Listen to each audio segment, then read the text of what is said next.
Yun, what's up mga boss? Good morning po sa lahat. Nandito na naman pong muli ang inyong Boss Noli Vlog nagbabalik.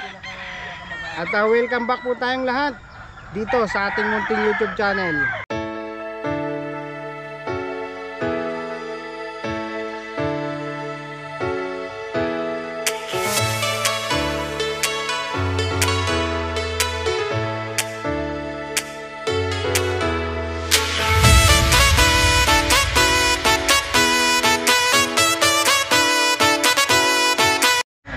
So isang mapagpalang araw na naman po muli sa inyong lahat. Kamusta na po kayo? At ngayong araw, unang pagkakataon.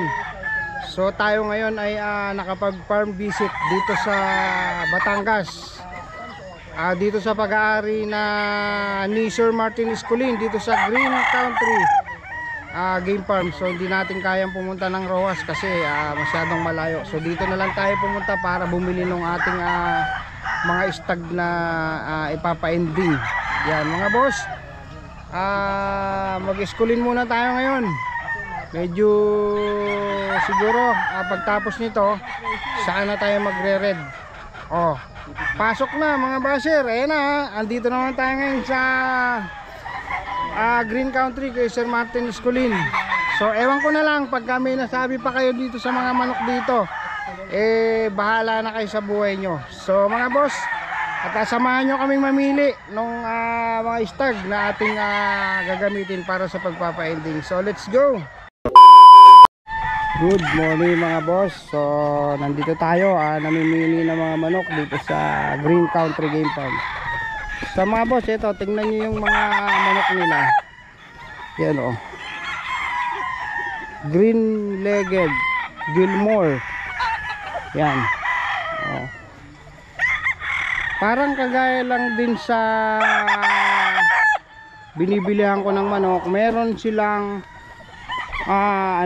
pamantayan. Meron silang standard na talagang sinusunod kahit pa pure. Ayan, ito mga boss, ikaklaro ko lang kasi kadalasan na napapansin ko dun sa mga pumupuna sa atin ito, lumipat tayo ng farm.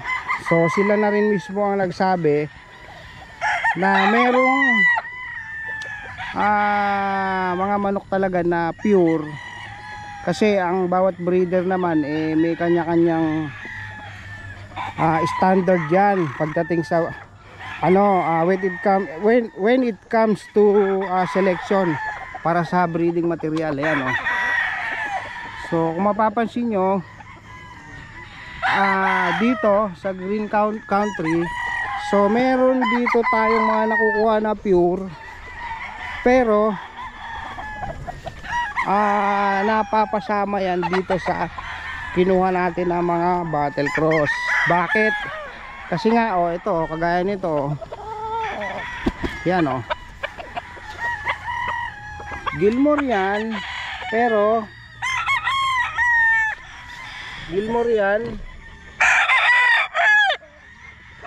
pero nakasama sila sa battle cross kasi nga hindi sila pumasok dun sa standard as brood stag. Hindi sila pwede para dun sa standard nung breeder. So kaya ang nangyayari, inilalagay nila ito sa battle cross na siya namang napupuna nung mga magagaling. Yan, yung mga magagaling sa mga manok, mga idol na sinasabi na hindi yan pure. Pwede ba namang manghula ang kami na bumibili? Mag-iimbento kami ng bloodline. Yan yung sinabi ng mga breeder. Lalo na kapag malaking breeder, siyempre nakataya ang pangalan nila dyan Tapos mag-iimbento ka ng bloodline. So ano yun? Kalokohan. Yan kita nyo naman ang gaganda ng mga manok dito. So mga boss, Dun sa mga nagtatanong, ang manok dito is 9,000 per head. Minimum 10 heads. Yan. 9,000 ang isa, pero may minimum sila na 10 heads. Maganda ng mga manok nila rito. Almost same lang sila ng mga manok ng red. Yan o. At sa quality, pare-parehas lang sila ng quality. Lang ang mga manok dito ay mid to high. Yan, medium to high. So marami tayong nakuha na green legged na ganito. So ito yung kanilang mga bulik mga boss. Yan, meron tayong nakuha na 2 pirasong bulik. At meron tayong nakuha na 4 na 3 gray. 3 gray at saka isang hiraw. So ganito yung nakuha ko sa pinakuha ko sa Rojas dun sa kaibigan ko kay San Pascual. Shout out sa iyo, Idol San Pascual. So ganito yung pinakuha kong manok dun sa Rojas na inilabang ko sa MBC Gap Rizal na nanalo. Yan. So mga boss, inuulit ko lang dun sa mga nagtatanong ng manok dito. 9,000 ang isa pag bibili ka, pero kinakailangan 10 piraso. 9,000 minimum 10 heads. Yan, ganyan po ang bilihan sa mga malalaking farm. Hindi tayo pwedeng bumili ng isa-isang piraso dito. Yan. So tara at pupuntahan natin yung ating mga napiling manok. A few moments later. So ito na mga boss yung ating napiling manok.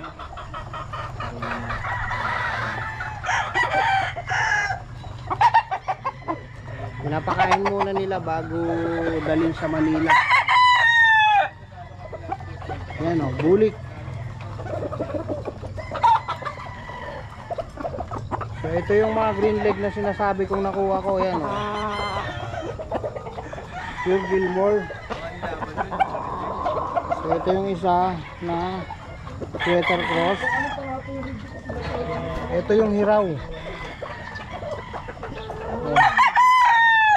Ganda nito.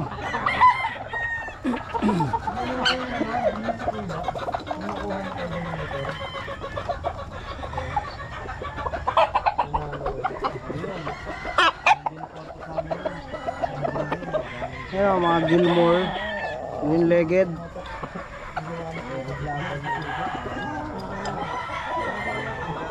Yan, so ganyang kabait ng management dito sa Green Country. Pinapakain muna nila yung manok bago nila ipadala sa buyer. Yan. So maraming salamat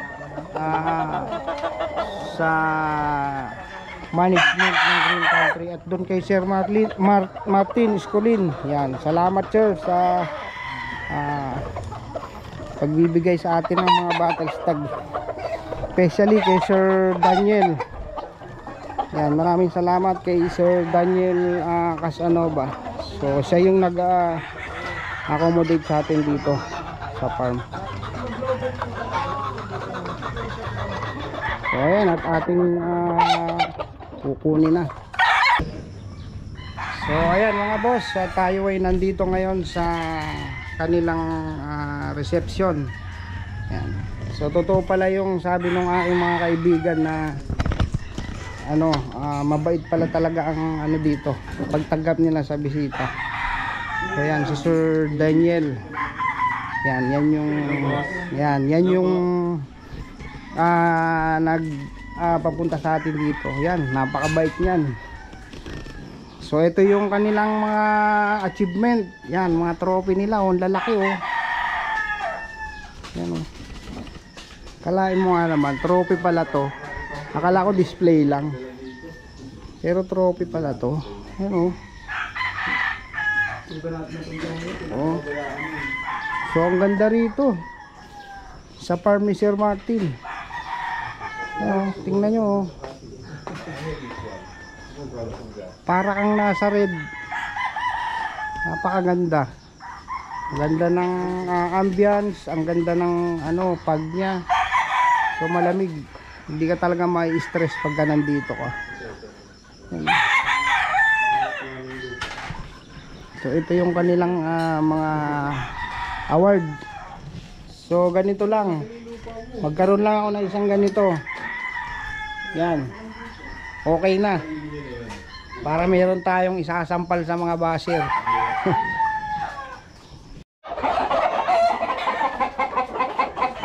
Kaya mga boss, ito na yung ating mga manok na iuwi sa Manila. So mga bettors, abangan nyo to. At maaaring mapasa inyo rin to. Ganda oh. May mga nakukuha tayong dark leg. Yung sa mga basir-basir dyan. O ayan. Tingnan nyo. May palibago na naman kayong pagtutuunan.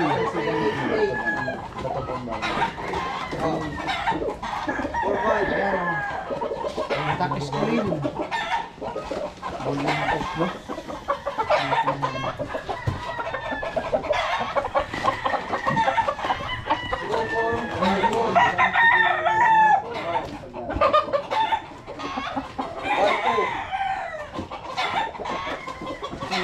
Maganda yun.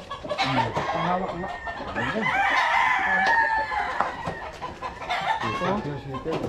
Ganda nito oh. Siyempre ito.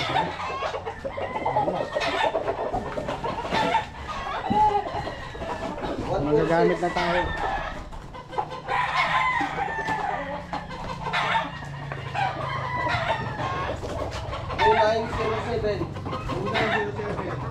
Bulik.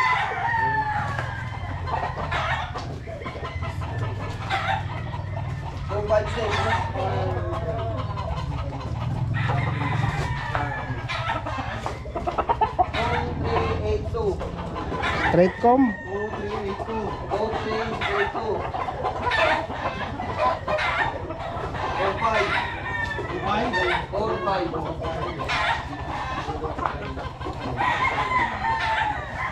Yung mga katawan.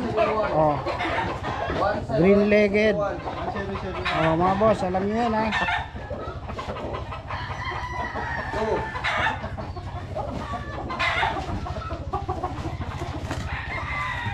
Parang lumaki sila. Kanina. Oh, mga boss, ito yung mga manok na ano, na gwapo at magaling. Ayan, ito yung mga manok nila. Parang lumaki sila. Bakit kanina magaling ano? Ha? Nakakain lang. Oh, kaya pala lumaki.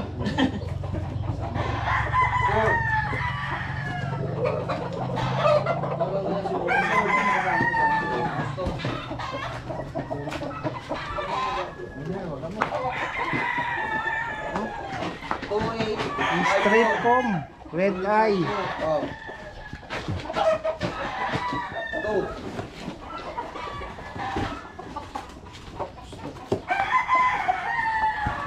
So ito yung magaling na nakita ko kanina.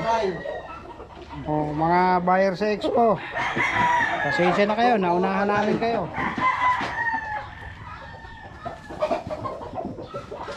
One, two, three, 5, 6. 1, 2, 3, 5, 6.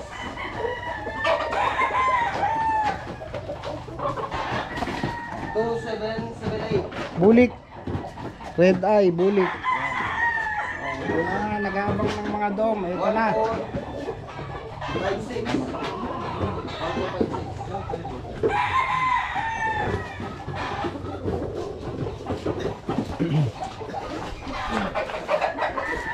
So ito yung ating pinakalas. Yan. Oh. Parang ano siya, hiraw-hiraw ba tawag dito? Oh, straight ko, maganda niya oh. Pero super to. So ayan mga boss, natapos na naman tayo sa pagsiseleksyon ng ating mga gagamitin para sa pagpapa-ending. So ito na yung iuwi natin sa Manila. Doon sa mga bettors, abangan nyo po ito at isasalang natin agad to. At kukuha na natin agad ng schedule. So yun lang mga boss, dito na natin tatapusin ang ating munting vlog. Sa mga boss natin dyan na mapapadaan dito sa ating munting YouTube channel, iniimbitahan ko po sana kayo na mag-subscribe, i-like nyo po, i-share, and then hit yung ating munting notification bell. At nasa ganon, maging updated kayo sa mga ina-upload natin na mga video. So mga boss, maraming salamat po at good luck. I know gold is not enough.